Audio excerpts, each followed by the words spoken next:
우리에게 주시는 하나님의 말씀은 신약 성경 사도행전 15장입니다. 사도행전 15장 1절에서 우리 11절까지 말씀인데요. 함께 찾으셔서 한 절씩 교독해서 읽고 마지막 11절은 같이 읽도록 하겠습니다.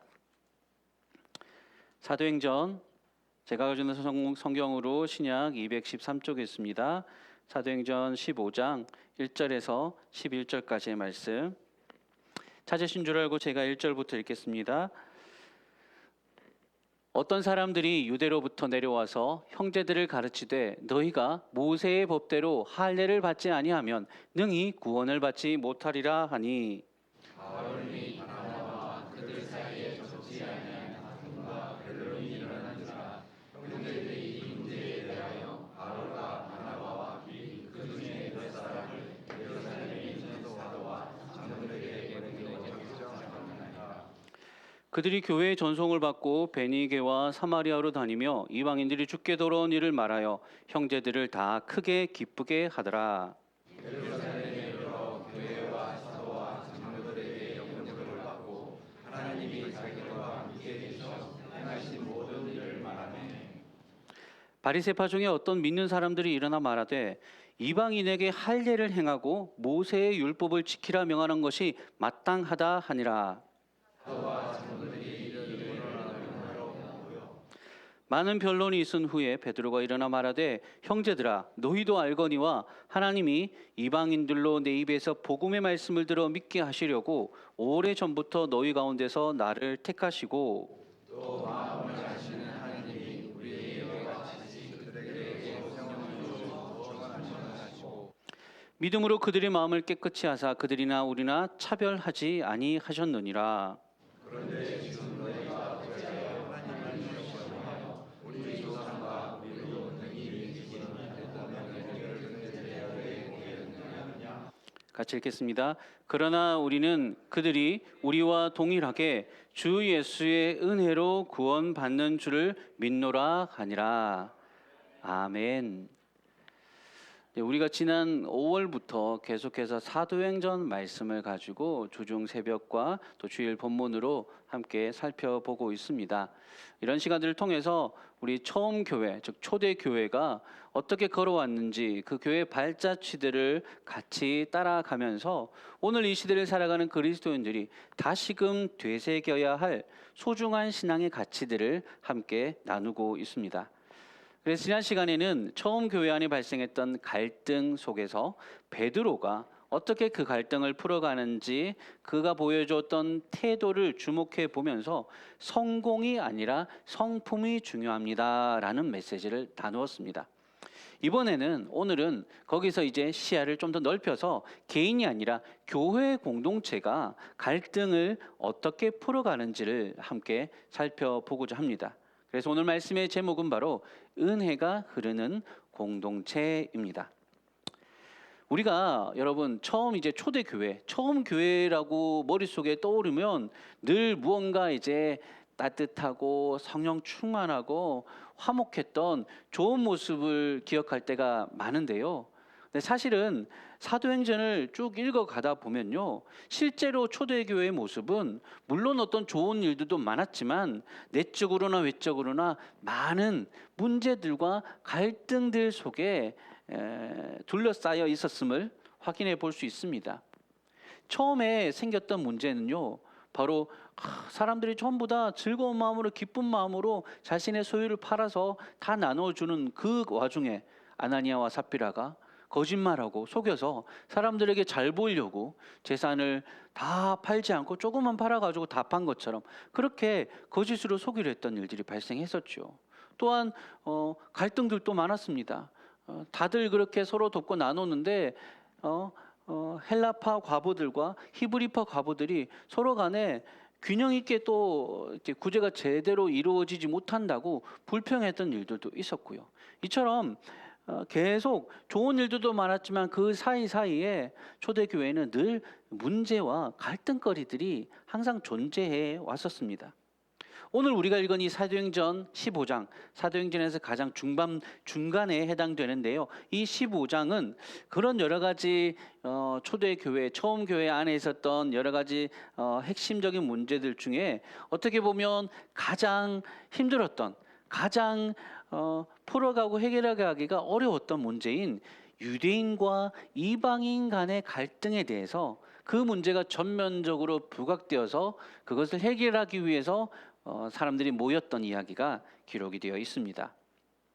사건의 발단은 이렇습니다. 바울과 바나바가 1차 전도여행을 성공적으로 마치고 안디옥 교회로 돌아왔습니다. 모두 다 기뻐하면서 하나님이 이방인들에게도 믿음의 문을 열어주셨다고 함께 즐거워했었죠. 그런데 그때 유대로부터 온 어떤 형제들이 안디옥 교회 사람들에게 이런 얘기를 퍼뜨렸던 거예요. 무슨 얘기냐면 1절에 나오는 얘기예요. 너희가 모세의 법대로 할례를 받지 않으면 능히 구원을 받지 못한다라고 그렇게 가르쳤던 거예요. 당시에 유대인들이 가지고 있었던 오랜 편견이 하나 있는데 그게 뭐냐면요. 우리는 선민이고 유대인이 아닌 자들은, 이방인들은 모두 다 부정한 자들이기 때문에 그들이 하나님을 믿기 위해서는 우리처럼 할례를 행하고 율법을 준수하는 정결 예식을 치르지 않고는 하나님의 백성이 될 수 없다라는 그런 생각을 가지고 있었어요.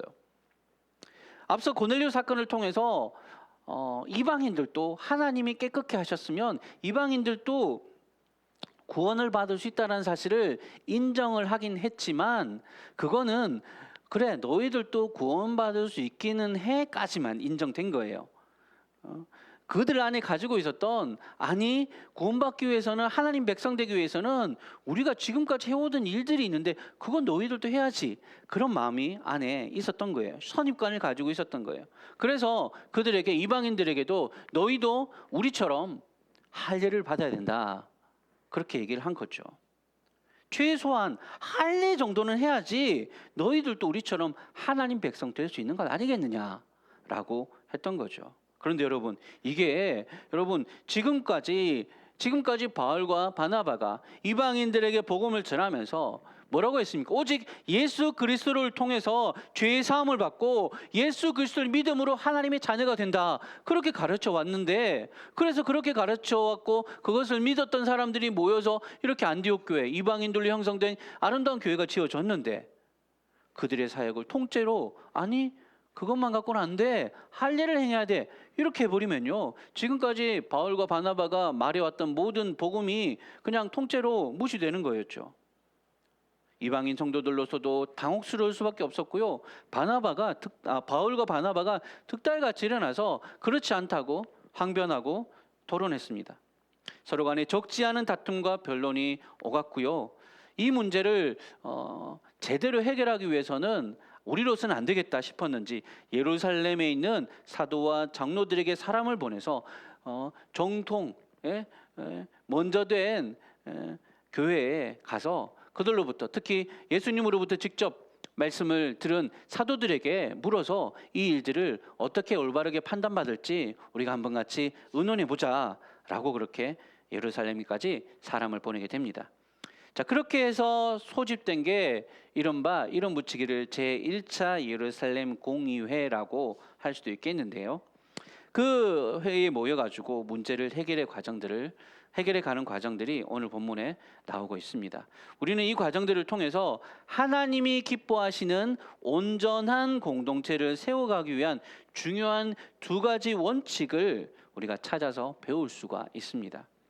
하나님이 기뻐하시는 온전한 공동체가 세워지기 위해서 필요한 두 가지 원칙 하나씩 살펴볼게요. 자, 먼저 첫 번째로 차이가 차별을 만들지 못하도록 했습니다. 한번 같이 읽어볼까요?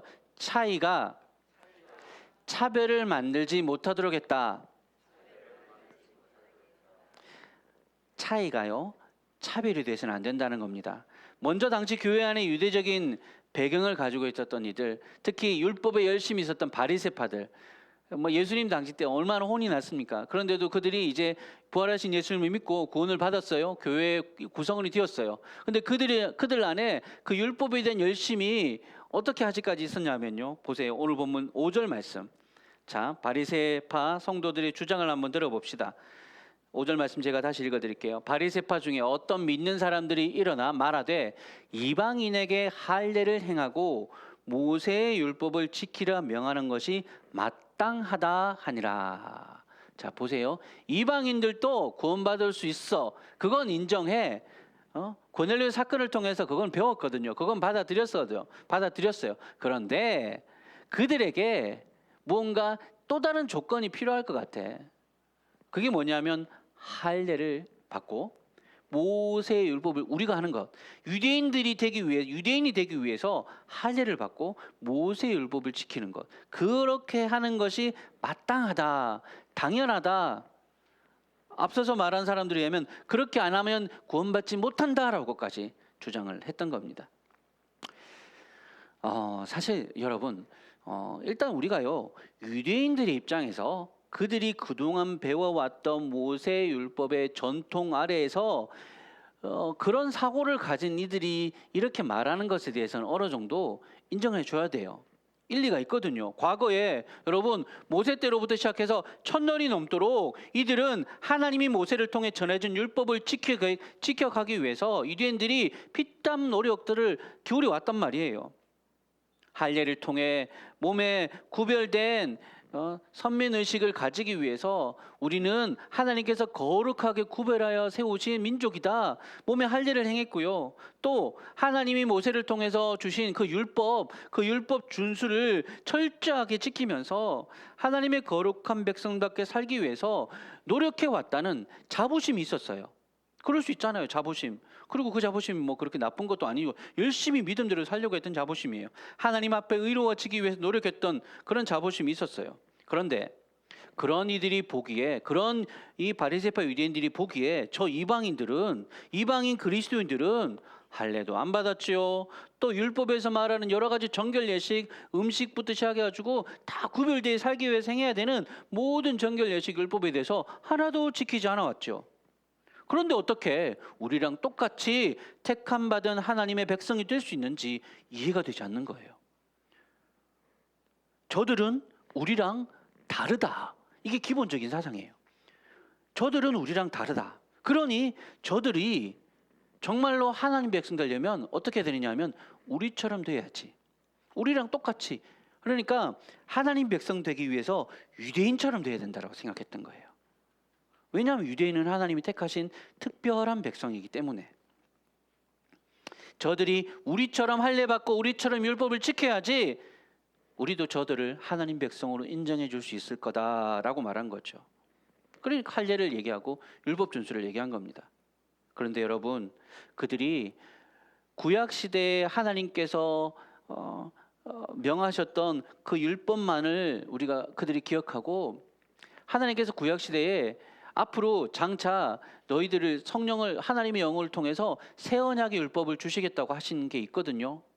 그런데 하나님이 행하시는 새 언약의 역사들에 대해서는 그들이 이해하지 못했어요. 베드로는 그래서 이 보통 보시면 7절에 보시면 베드로가 일어나서 이렇게 얘기를 하기 시작하거든요. 베드로가 뭐라고 하냐면 자기가 경험한 게 있잖아요. 고넬료 사건을 통해서 직접적으로 본인이 경험한 게 있었기 때문에 이 바리새파 교인들, 예수님을 믿고 구원받는 거 맞지만 그래도 저들이 할례도 율법 준수도 해야 된다라고 하는 그들에게 이렇게 반론을 합니다. 본문 8절과 9절 말씀이에요. 화면에 한번 띄워주시고, 자 보십시오. 이건 같이 한번 한 목소리로 읽어봐야 될 것 같아요. 함께 읽겠습니다. 시작. 또 마음을 아시는 하나님이 우리에게와 같이 그들에게도 성령을 주어 증언하시고 믿음으로 그들의 마음을 깨끗이 하사 그들이나 우리나 차별하지 아니하셨느니라. 아멘. 똑같았다는 거예요. 예수님을 통해서 구원받은 것은 사실 둘 다 똑같았거든요. 바리새인 교인이라고 해서, 바리새인 출신 유대 교인이라고 해서 행함으로 구원받은 게 아니에요. 그들도 예수님 믿어 구원받았죠. 또 이방인들 역시 그들도 할례 받아가지고 율법 수행해가지고 구원받은 게 아니라 예수님 믿어서 구원받았단 말이에요. 행함이 아니라 믿음이었고요. 율법으로서가 아니라 오직 그리스도의 구속의 그 은혜를 믿음으로 선물로 받은 거예요. 그런 하나님 앞에서 그렇게 유대인이나 이방인이나 차별 없이 구원을 얻어놓고 지금 와서 자기들이 무슨 권리가 있어서 하나님께서 행하신 그 일에 대해서 뭐 할례를 더 추가하고 율법 준수를 더 추가한다는 말입니까? 있을 수가 없어요. 복음은요, 우리에게 이렇게 가르칩니다. 지금껏 어떤 삶을 살아왔든지 어떤 모양을 하고 있든지 그리스도를 믿고 예수 그리스도 안에 있기만 하면, 그리스도로 말미암아 죄 사함 받고 구원받은 순간 우리 안에 모든 차이는 사라진다는 거예요. 고린도후서 5장 17절 말씀, 잘 아시는 말씀이죠. 제가 읽어드릴게요. 그런즉 누구든지 그리스도 안에 있으면 새로운 피조물이라. 이전 것은 지나갔으니 보라 새 것이 되었도다. 아멘. 새 것이라고 합니다. 새로운 피조물이라고 합니다. 이전에 어떻게 되었든지 어떤 차이들이 있다 하더라도요, 그것이 그리스도를 통해서 새롭게 탄생한 모든 이들에게는 그 차이가 없어진 거예요. 이러한 복음의 원리를 따라 살아가기 위해서 우리가 어떻게 살아가야 됩니까? 모두 다 새롭게 창조된 피조물로서, 새롭게 구원받아서 세워진 하나님의 자녀들로서 우리 안에 그 전에 우리가 전에 가졌던 여러 차이와 다른 것에 대해서 서로가 인정해 줄 필요가 있습니다. 진리에 대해서는 타협하지 않아야 되겠지만, 그래서 바울과 이 바나바가 믿음이 아니라 행함이 더 필요하다고 하는 이것은 진리가 아니잖아요. 그것을 위해서 싸워갔던 거예요. 진리가 아닌 것에서는 끝까지 싸워서 진리를 지켜내야 되지만, 그렇지 않은 것들, 유대인이나 이방인이나 그런 부분들에 대해서 나와 남을 구별하고 차별하는 거, 그거는 복음에 합당하지 않은 행동이라는 거죠. 오히려 이것은 잘못된 우월의식 혹은 내 안에 있는 비뚤어진 열등감에서 나타나는 경우가 많습니다. 여러분, 우리가 살아가는 오늘날 시대는요, 막 경쟁이 극심하다 보니까 어때요? 서로 간에 등급을 나누고 구별하기를 정말 좋아합니다. 그래가지고 네 편 내 편 나눠가지고, 우리 어릴 때 여러분 운동회 같은 거 하면 천군과 백군 있죠. 지금 생각해 보면 응원가가 너무 무서워요. 응원가가 막 그 있잖아요. 보아라 이 넓은 운동장에 천군과 백군이 막 싸워야 돼. 싸워서 막 제가 지금 자세하게 기억은 안 나는데 뭐 이렇게 막 주먹으로 막 치고 막 이런 가사도 있었던 것 같아. 어쨌든 싸워서 이겨야 돼. 오늘날 시대가요, 이렇게 뭐든지 네 편 내 편으로 나누고 우리는 이렇게 차이가 있기 때문에 우리는 같을 수 없어. 달라. 그러니까 우리 같은 색깔은 우리 편, 너는 다른 색깔이니까 우리 편 아니야. 적이야. 이렇게 서로 구분하고 대적하고 이렇게 적대하는 이런 것들이 너무 많이 생긴 것 같아요. 어떻습니까? 정치적인 견해. 교회에서 불문율이 있어요. 정치적인 견해는 함부로 얘기하지 않는 것. 설교 시간에 함부로 얘기했다가는 다른 정치적인 견해를 갖고 있고, 저는 야당이고 여당이고 막 이런 얘기 했다가는요, 싸움 나기 십상입니다. 예? 정치적인 견해도 차이가 있고요. 또 뭐 여러 가지 구별을 만듭니다. 예? 소득 수준을 가지고 또 차이를 만들어서 흑수저막 이런 거 만들어내고요. 또 심지어는 이제는 남녀가 또 차이를 둬가지고 서로 헐뜯고 있습니다. 편을 가르고 차별하고, 이게 오늘날 이 시대의 문화입니다. 그래서 그것을 통해 뭘 얻냐 하면요, 기껏해야 내가 너보다 좀 낫다, 나는 다르다, 이걸 이제 차별의식, 우월감, 그걸 누리려고 하는 것 같아요. 사랑하는 여러분, 교회는 이러한 모든 차별의식을 깨뜨리는 곳이어야 되는 줄로 믿습니다. 복음이 우리를 차별하지 않았는데 어떻게 우리가 서로를 차별할 수 있겠습니까? 하나님이 우리를 있는 모습 그대로 받아주셨는데 내가 어떻게 다른 형제 자매를 차별하고 구별하고 그렇게 할 수 있겠습니까? 우리가 알게 모르게 이런 차별과 구별이 늘 일상화된 세상 속에 살아가다가요, 우리도 그것에 보이지 않게 물들어갈 때가 있어요. 그래서 우리의 언어가 또는 우리의 몸에 배인 태도 속에 나와 남을 구분짓고 구별하고 그렇게 차별하는 은연중에 우리도 모르게 그렇게 차별이 스며들 때가 있다는 거죠. 조심해야 됩니다. 예? 감수성을 깨워야 돼요. 그런 부분이 있어서 성적 인지 감수성도 요즘 뭐 키워야 된다 그러고요. 함부로 다른 성에게 남성이 여성에게 함부로 쉽게 그냥 함부로 말해서는 또 상처받을 수 있는 부분들이 있잖아요. 다른 차이점에 대해서 존중해주고 인정해줄 필요는 있습니다. 우리 주위를 한번 둘러보세요. 이 예배 드린 이 자리만 해도 여러분 보세요. 외모도 다르고요. 각자 잘하는 재능도 다르고요. 살아왔던 배경도 다릅니다. 지금 우리 지금 이 공간 안에 경상도 사람, 전라도 사람, 이제 충청도 사람, 이제는 강원도 사람.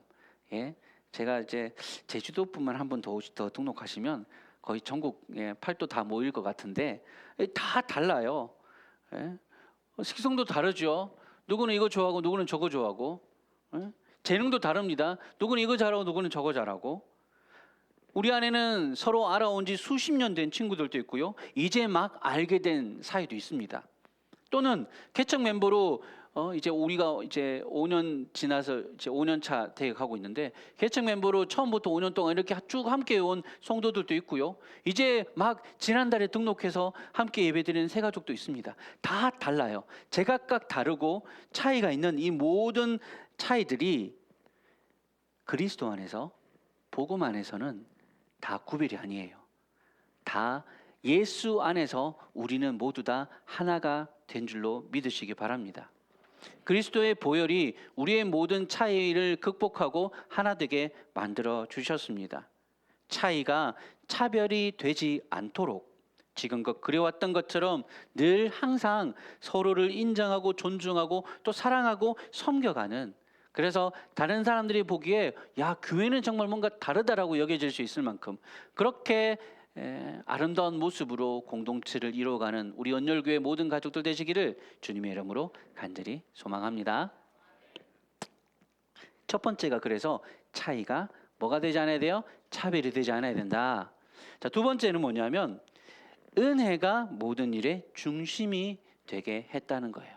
따라해 볼까요? 은혜가 모든 일의 중심이 되게 했다. 하나님께서 이미 주 예수 그리스도를 믿는 자들에게 모두 한 성령을 부어 주셔서 은혜로 구원해 주셨기 때문에 그 하나님의 뜻을 우리도 따라서 오직 은혜의 원리가 제일 중요하다는 사실을 기억하라는 겁니다. 자, 사도행전 오늘 본문 15장 11절에서 바울이 뭐라고 했는지 한번 보십시오. 15장 11절에 바울이 베드로입니다. 베드로가 이렇게 얘기했습니다. 그러나 우리는 그들이 우리와 동일하게 주 예수의 은혜로 구원받는 줄을 믿노라 하니라. 다른 것이 아니라 할례도 아니고 율법도 아니고 뭐가요? 은혜. 오직 은혜로 여기서부터 이제 이신칭의 교리가 시작된다고 봐야 돼요. 은혜로 구원받는다라고 하는 이 원리, 은혜의 원리가 이제 베드로를 통해서 선포되어졌던 겁니다. 사랑하는 여러분, 교회는요 오직 이러한 주 예수의 은혜로 구원받은 하나님의 자녀들의 공동체인 줄을 믿으시기 바랍니다. 모습도 다르고 성격도 다르고 차이가 있지만 우리는 하나님의 은혜라고 하는 동일한 바탕 위에 서 있는 사람들입니다. 우리가 서 있을 수 있고 우리가 믿음에 서 있을 수 있는 가장 우리의 근본되는 바탕이 무엇이냐? 하나님의 은혜라는 겁니다. 오직 은혜만이 유대인과 이방인을 하나로 묶어줄 수 있는 유일한 끈이었습니다. 다 달랐어요. 출신지도 다르고 먹는 음식도 다르고 행하는 생활 습관도 다르고 다 달랐지만 한 가지 동일했던 건 뭐냐면 모두 다 유대인이나 이방인이나 안디옥 교회나 예루살렘 교회나 모두 다 은혜로 구원받은 사람들이라는 거, 그게 제일 공통점이었습니다. 그리고 바로 그 은혜야말로 지금도 그리스도의 몸된 공동체를 세워가는 가장 중요한 원리입니다. 은혜로 세워지는 공동체. 그게 저는 교회는 어떤 곳이냐? 은혜가 다스리는 곳. 교회에서 제일 중요한 것이 무엇이냐? 저는 사랑으로 섬기는 은혜의 역사라고 믿습니다. 구체적으로 그럼 그 은혜가 바탕 중심이 되는 성도, 공동체가 어떤 모습으로 나타나야 되느냐?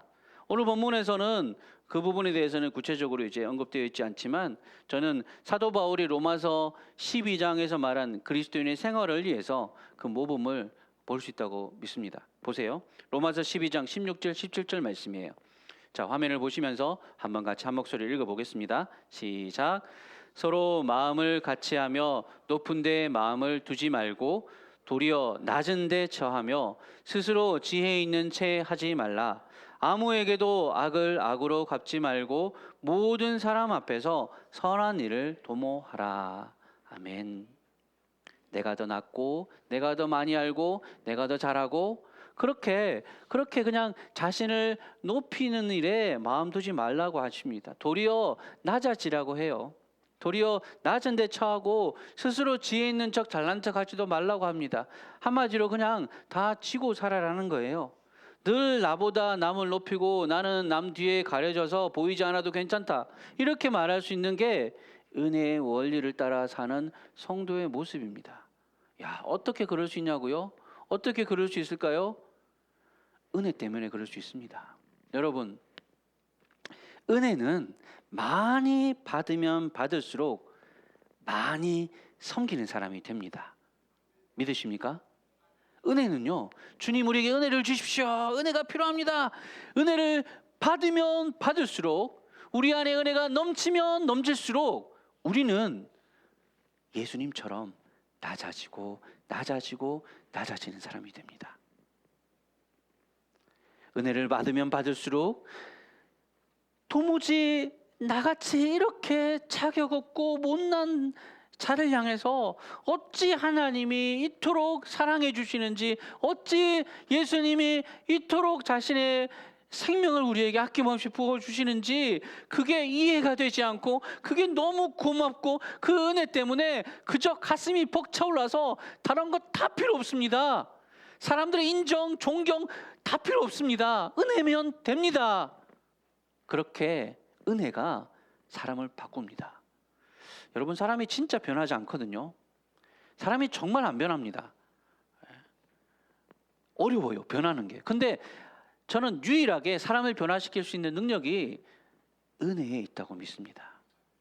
은혜가 부어지면 돌같이 굳은 심령이 풀어지고 녹아지고 변화되는 줄로 믿습니다. 예수님께서 포도나무 비유에서 우리를 포도나무의 가지들이라고 하셨잖아요. 예전에 제가 존경하는 한 목사님께서 그 포도나무 가지 이야기를 가지고 이런 말씀을 하셨던 적이 있었어요. 그러면 나무 그림 하나 띄워주세요. 나무에서 가장 먼저 난 가지가 어디에 있어요? 가장 아래쪽에 위치합니다. 그렇게 자라나잖아요. 그래서 아래쪽에서 가지들이 튼튼하고 크고 강하게 먼저 자리를 잘 잡아 주어야지 그 다음에 그 위에 가지들이 하나씩 얹어지면서 자라가게 되는 거죠.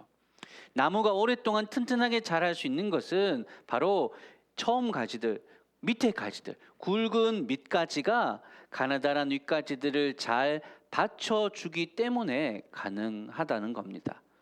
그런데 나무에서 어떻게 햇빛을 가장 잘 받는 자리는 어떤 자리예요? 위죠. 예? 맨 위에. 늘 가장 늦게 나온 나뭇잎에 가장 햇빛이 많이 들죠. 반면에 가장 먼저 나온 밑가지는 어떻게 돼요? 점점 그늘로 들어가고 나중에는 땅속 뿌리처럼 땅으로 꺼지기까지 합니다. 그런데 그렇게 해야지 밑에서 튼튼히 받쳐줄 수 있고, 그래야지 그 기둥이 튼튼하고 아래가 튼튼해야지 위가 점점 더 올라갈 수 있는 거죠. 사랑하는 여러분, 은혜의 원리를 경험한 사람은 이처럼 나무에 있어서 밑가지 역할을 자처하게 됩니다. 나 자신이 빛나게 드러나기보다는 앞으로 공동체를 이끌어갈 수 있는 여러 새 잎사귀들이 햇빛을 받고 더 잘 자라날 수 있도록 밑에서 보이지 않게 그늘이 되어서 받쳐주는 역할을 하는 거죠. 믿음에 연약한 자들, 어린 사람들을 도와주고, 그래서 그들이 신앙 안에서 아름답게 은혜를 풍성히 받고 자라날 수 있도록 밑가지들이 튼튼히 지탱해 주어야 나무가 더 성장하고 자랄 수 있습니다. 또 그렇게 밑가지들에 의해서 지탱되어져서 아름답게 성장한 또 윗가지들은 또 그들이 어떻게 돼요? 밑가지가 되어서 자기 위에 또 아름다운 또 새 연약한 가지들을 키워갑니다. 세워가는 것이죠. 그게 바로 이 가지의 원리라고 그 목사님이 말씀하셨던 걸 기억하고 있습니다. 지금 우리의 모습도요, 사실은 내가 잘나서 내가 열심히 믿어가지고 이 자리까지 온 것 같지만 누군가가 내 믿음 생활의 밑가지가 되어 주셨기 때문에, 누군가가 기도와 섬김으로 나를 받쳐 주어서 내가 이 자리까지 오를 수 있도록, 이러한 믿음의 자리까지 나아갈 수 있도록 돌보아주고 도와주고 이끌어 줬기 때문에 우리가 이곳에 올 수 있었던 거예요. 저는 너무나도 많은 분들이 정말 참 부족한 저를 그래도 용납해 주고, 저 커가지고 못 되겠나 싶었던 저를 그래도 잘한다 해주고, 잘하지도 못하는데도 잘한다 해주고 인정해주고 섬길 수 있는 자리에 세워주었기 때문에 저는 이 자리까지 올 수 있다고 생각합니다. 우리도 다 마찬가지 아닙니까? 그렇다면 우리가 이 은혜의 원리를 따라 우리가 이렇게까지 살아왔는데 우리도 어떻게 살아가야 될까요? 은혜가 중심되는 삶을 살아가야 됩니다. 무엇보다 우리 예수님께서 십자가에서 우리를 위해서 밑가지가 되어 주셔서 생명까지 내어주신 사랑으로 우리를 살려주셨잖아요. 우리가 받은 그 은혜가 지금도 우리 속에 계속 살아있잖아요. 그 예수님의 사랑이 우리 안에 있기 때문에 우리가 간절한 기도를 통해서 받은 은혜 내가 나누고 실천하고 섬겨서 나도 밑가지처럼 살겠습니다라고 고백할 수 있는 그런 우리 모든 성도들이 함께 모일 때 하나님의 교회는 더욱더 아름답고 영광스럽게 빛나게 될 것입니다. 오늘 이 예배 가운데 하나님께서 그런 은혜를 막 넘치도록 좀 부어주셨으면 좋겠어요. 예배 자리마다 하나님 찬양하고 기도하고 말씀 듣는 예배 자리마다 하나님의 은혜가 막 우리를 뭐랄까요? 우리 그 손영호 목사님 사랑의 원자탄이라고 했잖아요.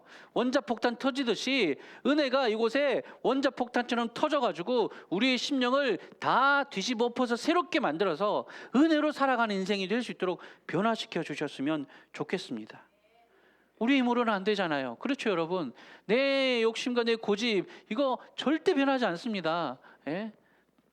은혜 외에는 바꿀 수 있는 방법이 없어요. 하나님의 은혜를 늘 구하시면서 주께서 예배 가운데 늘 임하실 때 우리 안에 있는 고집과 우리 안에 있는 잘못된 습성과 우리 안에 있는 못된 말들 다 주님께서 은혜로 깨뜨리시고 새롭게 하셔서 은혜가 중심이 되어져서 그렇게 변화되어지고 정말로 나를 낮추고 다른 이들을 높이고 세우고 섬겨주는 그러한 아름다운 공동체가 우리 속에서 이루어지기를, 우리 안에서 만들어갈 수 있기를 다시 한 번 더 주의 이름으로 축원합니다. 아멘.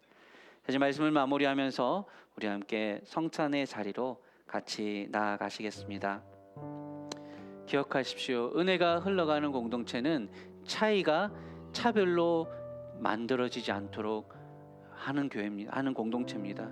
또한 모든 일에 은혜가 중심이 되는 그런 공동체가 바로 하나님이 기뻐하시는 교회입니다. 공동체입니다. 이를 위해서 예수님께서 자신의 생명을 우리를 위해 찢어 주셨습니다. 오늘 이 성찬의 자리에서 우리가 그리스도의 찢긴 몸과 그 피를 함께 나누어 먹고 마실 때 내게 주신 그 은혜를 기억하면서 우리도 다른 이들을 위해 나를 찢어 나누어 섬기는 자로 살 수 있도록 해달라고 기도하는 마음으로 함께 성찬의 자리로 나아가겠습니다. 먼저 이 성찬 예식에 대해서 설명드리겠습니다. 이 예식은 우리 주님이 직접 제정하신 것으로 그의 죽으심을 그의 재림하실 때까지 기억하는 예식입니다. 우리는 성찬을 통해서 그리스도의 죽음과 생명에 신비롭게 연합하게 되고 우리를 위해 죽으심을 본받아 우리도 주님을 위해 살기로 다짐하고 결단하는 시간입니다. 이 성찬에 참여하실 수 있는 분은 믿고 세례받은 세례교인이셔야 됩니다. 또한 유아 세례 후에 입교한 교인이셔야 됩니다.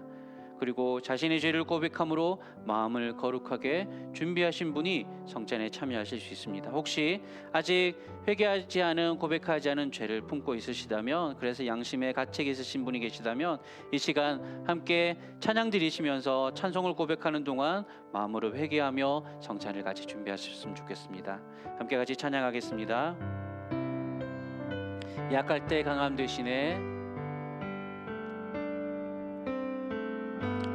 약할 때 강함 되시네. 나의 보배가 되신 주 나의 모든 것. 주 안에 있는 보물을 나는 포기할 수 없네. 주 나의 모든 것. 십자가 죄사하셨네. 십자가 죄사하셨네.